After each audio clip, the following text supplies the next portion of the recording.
Hello, everyone. I'm Felicia Kashivirov, an ICF certified relationship coach and founder of Tend Task. Today, I'm excited to introduce you to Shivani Mehta Bhatia, who describes herself as a conflict midwife, equity advisor, and systems strategist. Now, you might be wondering, what does organizational conflict work have to do with relationships? Well, here's what I've discovered in my coaching practice. The skills we need to navigate conflict well in our professional lives are the exact same skills we need to build equal partnerships at home. Shivani works with justice-rooted leaders and organizations making complex change, helping them move through conflict with integrity rather than avoiding it. And that's exactly what couples need to learn to do too. How to see conflict not as a threat to the relationship, but as information that can help them build something stronger together. Whether you're dealing with power imbalances at work or unequal mental load at home, whether you're navigating difficult conversations with colleagues or your partner, the fundamental skills are the same. Today, we're going to explore how to move from shame and avoidance to integrity and connection in all areas of our lives. So let's dive in with Shivani and learn how to transform the way we approach conflict. Welcome, Shivani. I'm so happy you're here. Thanks for having me, Felicia. I'm really excited to be here. Yeah, it's an absolute pleasure. So I'm so intrigued by this concept of a conflict midwife. Can you explain what that means and how it applies when people get stuck in the same fights over and over? Yeah, it's something that language that I've come to relatively recently. I have described myself as a mediator before, a facilitator, somebody who makes things kind of easier. And I have actually a really deep background in birth work in particular. And so I could, like, once I landed on this language of conflict midwife, I was like, oh, that's the thing. That's the there. And I talk about it in a couple of different ways. I think there's one piece, which is I believe in conflict as a really generative process, or it can be at its best, it can be a really generative process. And midwifing to me is something that brings life forward, or kind of facilitates life and facilitates this really creative process. And so I think there's this perception of conflict as something really dangerous or something that shuts us down. And so many of us have that really physical reaction to it, in the same way that I think we often have language or phenomena around birth as being this really scary thing. And I think at its best, it can be this really opening sort of space, this really, a catalyst for a lot of potential and a lot of change. The other reason I talk about it as midwifery is because I see kind of there's sort of the life cycle of conflict in kind of how it transforms among people, how it shapes groups, how it kind of transforms an individual relationship. And there's sort of what I think of like the triage moment, when like everything has fallen apart and we have to, take this to the ER and stop the bleeding and really kind of take this much more intensive, immediate approach to whatever that like immediate urgent problem is, like a wounding that's happened, some kind of rupture that's happened. But there's also like the longer term, there's like the physical therapy that might have to happen. There's the chronic ways that we relate to conflict in these potentially destructive ways. And I think there's kind of a longer term way to also approach that and build healthy foundations for conflict. That's much more in that like well-person annual visit sort of to like extend the metaphor really far, but sort of place where we can, I do a lot of that rupture work, but I also do a lot of the training and coaching around, okay, so what does it mean to reshape some of these patterns? What does it mean to engage in a much more healthy sort of way with conflict? So that's how I would describe a conflict midwife, at least. I love the analogy. I really do, because our mental health, the way we are in relationship with others, really does affect our physical health. So that connection between, and then obviously the connection to the birthing experience. Birth is such a magical and can be traumatic experience, but with the proper care, with the proper guidance, it can change everything. So beautiful. Thank you so much for sharing that with me. Yeah. I wanted to jump now into a recent essay you wrote about moving from shame to integrity and conflict. And I thought this essay was just so beautiful. Many of the couples that I work with get trapped in these shame cycles after arguments, as we all do. They fight, they feel terrible, they avoid the real issue, and then they repeat the process over and over again. Right. Tell me about how your clients break this pattern and use conflict more constructively. Yeah. I see this all the time. And this is, I think, again, why we can talk about organizational and relational conflict as sort of the same thing in a lot of ways. Like, there really are the same patterns. And I actually think what I've seen in my clients sometimes is that they are potentially really good with conflict in their interpersonal relationships, but not very good in organizational settings, or honestly, vice versa. What I see a lot of is people who take it really seriously in the workplace because there's sort of this expectation of we have to get along and we have to kind of make things happen.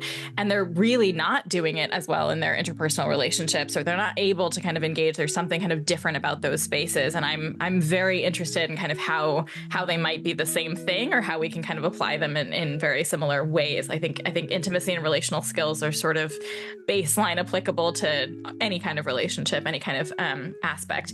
This piece about shame and integrity, I think, is shame is something I've been wanting to explore a lot more of in my work actually lately also, because what I find is that underneath every single conflict, there's like the stories that we tell ourselves about what just happened.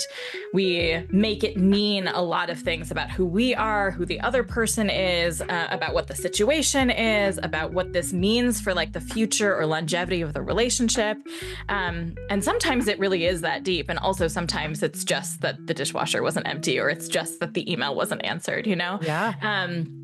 And what I find is that shame is one of the animating factor, or actually, I would say de-animating factors that kind of makes us shut down, right? It's the thing that makes us pull away from the other person, pull away from this like bad thing that we did, quote unquote, bad thing that we did, heavy on the air quotes, because we usually make it mean that we are bad, right? If I've hurt you in some way, that means that I'm a bad person, right? We have so much kind of moralistic language around that. Or if you've hurt me, that means you're a bad person, and that means that you are unsafe and I can't engage with you anymore, right? There's like a big, so that can become this really big space in between people. And so we do a lot of different things in my work to kind of break down some of that shame. Some of it is just naming it. I really think the first step is just like, I feel shame in this moment. And what is that shame telling me about what I believe to be true about myself? How is it reinforcing the things that I believe to be true about myself, or the things that I believe to be true about how I operate in relationship? Something else another kind of tactic that I do, I have this framework called the conflict prism, which I kind of break down conflict into these different elements. I think a way that shame kind of tends to show up is by putting this cloud over everything. It makes kind of the entire situation feel really overwhelming, and we can't parse through like, what are all these different pieces? And something that I do a lot of in my work with clients is kind of break it down into, all right, what are the facts of what happened? If we're to strip away the emotional experience, what are just logically, like, who said what, when, and how? Yeah. And that's kind of this first piece. We do a lot with the somatic experience of my chest feels tight. I feel like I can't say the things that I want to say. I feel really nauseous. I can't sleep at night. Like those kind of physical experiences of a conflict. I want to run away is kind of often a thing that happens too. That's the second kind of element of it. A third one is the emotional experience of like, I feel angry, I feel sad, I feel hurt, I feel upset, I feel shame. Like those are kind of that emotional experience of a conflict. And then the last two are really where the juice, the meat of the storytelling kind of comes to play. The fourth one is what's the relational experience of this conflict? And that's where the stories come out. What are the stories I'm telling about myself, the stories I'm telling about this other person, the beliefs that we have that might kind of shape all of this? That's where it's, I can't trust you anymore because we're in the middle of this conflict. That's where the I'm a terrible person comes up, where a lot of those kind of shame stories that are really foundational kind of work their way up. And I think making an intentional kind of space for them in that framework really helps to bring them out, really helps us be able to address them separately from what actually happened. And then the last piece, which I think is actually where the last piece is sort of foundational. I think about it as like the root system. That's what are the hierarchies at play? What are the hierarchical experiences of this conflict? That's where we get into power dynamics, into anything from you earn more money than I do to some of the much more foundational. There's actually like racism, patriarchy, misogyny that's operating here. And then we can kind of understand organizationally, interpersonally, how are all of those things operating? And then what's the kind of emergent things that we have to do? What's the kind of longer term, more chronic things that we have to address? Wow. It's such fascinating work, and so much is coming up for me. Yeah. The first thing that I'm thinking is that how important it is to just slow down. Yeah. Because when that shame hits us, we want to just do anything we can to escape from it. Yeah. And your process allows people to slow down and to dissect what's happening. And I see that all the time with my clients. Shame is a huge part of my work as well, particularly around gender norms. And, so many of us sit in this position of valuing and wanting equality in our partnerships, both at home and at work, and not having that outcome. Because we have these stories, because we have these subconscious and unconscious bias that leads us to believe this is what a man does, this is what a woman does, or this is what, how I'm supposed to show up, and I didn't show up that way, or I did show up that way, and that's bad. It's just, it's so fraught. And so breaking it down into the steps that you described sounds really, really powerful for your clients. Thank you for sharing all of that with me.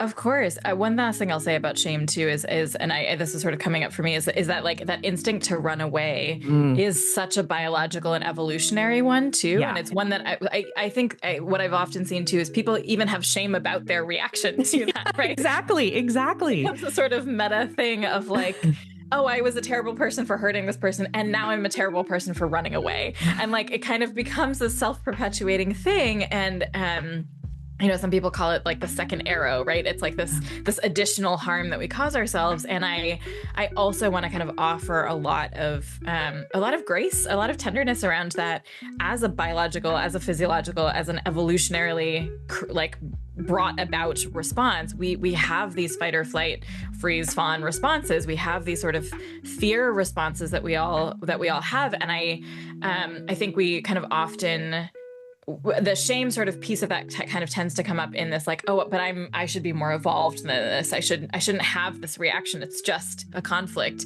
And it comes from a place of like, there was a time, and I think in some ways we still exist in a time where like we actually need each other for our survival. Like that is an actual biological, sociological, evolutionary kind of thing that exists within us. And it is a threat to our survival in some ways when we have these kinds of conflicts, and they do feel really existential. And I think allowing space for it to be that deep is actually something that then we can like give ourselves a lot of grace for, oh, okay, like this is a fawn response. This is a freeze 100%. Response that I'm having right now. This is a fight or flight response that I'm having right now. Like, what does that mean for how do I get myself out of that? How do I give myself safety also? How do I ask for and receive and kind of offer safety in that so that it is not this big existential threat? And so we can actually have a conversation, have a repair process, understand where that conflict is coming from and why and what we need to do to move forward, because we're not reacting in this very intensive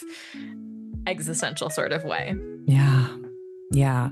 Well, given how deep and biological this response is, how do you help people to learn to stay with the discomfort so that they can move through that in a more productive way instead of running away from it? For people who like avoid these difficult conversations, can you walk us through what staying actually looks like in practice? Yeah, that's a great question. I think about it as there's this concept in psychology around the window of tolerance, essentially, of like what can we sort of how big or how small or kind of where are we before we get out of balance. Essentially, we can get that's the kind of bottom part of this window of tolerances tends to be more of the freeze or fawn response. It's like a really deactivating space. And then the fight or flight tends to be above. That tends to be the really activating space. And so part of it is like, what are the things that keep you within your window of tolerance, right? What are the practices? A lot of them tend to be really embodiment sorts of practices, somatic experiences, checking in with bodies. It's part of why I have a somatic experience or a somatic experience of conflict kind of first up in that conflict prism. Even naming the emotional experiences, there's a lot of just like space and checking in is something that can really bring people back into that window of tolerance. That's kind of the immediate piece. And I think there's kind of the longer term, like how do we expand that window of tolerance for ourselves? How do we like continue to practice and teach ourselves? I think every time we practice conflict in a healthier way, it expands that, right? It makes it easier to say, oh, I'm actually not going to die if I go into this space with somebody. This is actually not a threat to my life right now, because that is where that biology kind of piece comes from. And every time we do that, we can kind of expand both the individual window of tolerance, but also this kind of interpersonal window of tolerance. I also think, honestly, like, I think there's a piece too of it is okay to walk away sometimes. Yeah, it's okay. Absolutely. To shut down. It's necessary sometimes. It is. Yeah. And it's really actually important to be able to say, I need to step away because I am getting activated and I want to be able to return to this when I can be less activated, or I'm really shutting down right now and I need us to stop so that I can take some space and kind of come back to this, or that we can take some space. Like it can be a very space away can also be a really connective experience, I think. So I think so too. I think it shows deep respect to both yourself and the person with whom you're in conflict. Yeah. To say, I care about this enough to reset and come back when I can show up in a way that is more aligned with how I want to be in this relationship. So. Exactly. Yeah. The last thing I'll say there too is I think of conflict as a very iterative sort of cycle. Like this is not a one and done. I think it's not a like, we do this and it's over, or we like, there's no such thing as perfection in this in any way, shape or form. And it has to be a really co-created sort of thing too. I think I've been, saying it kind of more in the individual experience of it, because that's kind of where our individual locus of control is, but it is sort of inherently a co-created, generative, dependent on somebody else sort of process. And there's also a lot of autonomy in that too, which is something else I talk about, where like you have choice whether or not you want to engage with it. And it's also okay to say, I'm going to walk away and I don't want to engage with this anymore. For sure. Other kind of piece, but for sure. Well, let's talk a little bit about power imbalance or power dynamics, because obviously that shows up in an organizational setting, but it also shows up in our homes and in our partnerships in different ways, but also in similar ways. So tell me, how might people use the tensions of power imbalances as information rather than just sources of frustration? Yeah, this is really the core of everything I do. So I love that we're talking about it. There's a couple of different things. So I believe really deeply that power in kind of the most extreme ways, in the ways that power is organized societally, so patriarchy, racism, misogyny, etc. I'm gonna kind of use that as a shorthand for kind of all of the different systemic hierarchies that exist. They really profoundly show up in our most intimate relationships in really interesting ways, I think. And I see our intimate relationships as kind of one of the most fertile ways to actually unpack that, to create something really different and to not replicate the societal models that exist, and the ways and all of those societal models that exist are things that humans have created. And so I think that that human interaction then is one of the most important seeds we can plant for trying something different, for practicing something different, for kind of showing up differently. So to me, there's a lot of opportunity in that. To me, there's a lot of information in that to say, like, how do we engage with that? And I think it can feel really overwhelming from this very big picture thing. And, again, that's part of why it's like the foundational piece, the last piece of that conflict prism, just naming what are the hierarchies that are operating here. And I see things like, who's putting the dishes away as like one small example of that, but it ties into what's the mental load of the household. It ties into what are the gender expectations for any gender that's involved in that relationship. It ties into how has one gender been expected to do that over the course of their lives, or socialized to do that over the course of their lives, versus another gender. How does that also shape how that other gender is like showing up with their expectations of like having to provide a certain something, and like what does that mean for an experience of masculinity or femininity or gender in any way, other kind of shape or form. Those are really, really tiny experiences and tiny things that come with so much backstory, so much history, so much meaning kind of involved with that. And I think what I see happen often in organizations, that shows up in terms of like decision-making power even too, right? In terms of when is a hierarchy appropriate and when is it not appropriate? Sometimes it's actually really appropriate. And that's also like naming that is also an okay thing to have if we're being really intentional about kind of what that means and why we're choosing it to be that way. So anyway, I say all of that to say, I think one of the most important things that we can do is just to allow for it to be that deep. I think there can be this dismissal really often of like, oh, but it's not that deep. It's just the dishes. Or, oh, but it's not that deep. It's just who gets to sign first on this email, or who gets CC'd first on this email, or something like that. And sometimes it is actually so much deeper than that. And something that I talk about often is privilege is just the choice whether or not to see something. And so if you have a choice to not see it as that deep, you're probably operating with some privilege in that space. And the other kind of practice I'll kind of offer here is the kind of difference between belief and understanding. Something I see a lot in conflict is people feel like they have to understand in order to believe the other person's experience. So if, say, for example, like you and I are in conflict, and we'll keep going with the dishes thing, right? Like if you are like continually emptying the dishwasher, and I'm like, it is not that deep, Felicia. Like, it is fine. We are you're just the one emptying the dishwasher, and you are telling me it is that deep. It is my job to believe you before I can understand why. Yeah. And it is okay to say, okay, I believe that it's that deep to you, and I don't understand why, and I'm going to try to figure out why. Like that, just that action, just that offer, that like bid for connection goes so far in conflict. I also like give the example of, if we're, kind of take it out of the dishes space, but if I've accidentally harmed you in some way, right? If, let's say, like you've tripped over my foot, right? I had my foot sticking out, you tripped over my foot, and you like tripped and fell and kind of bruised yourself, right? My job is to be like, oh my gosh, Felicia, I'm so sorry. Like, you tripped over my foot. I'm going to be more careful. If that might be the tiniest little bit of a bruise, right? But you might be on the floor writhing in pain because you actually had a broken ankle that I didn't know about. You actually have a history of a broken ankle where you've broken that ankle like 4 or 5 times, and it's really vulnerable.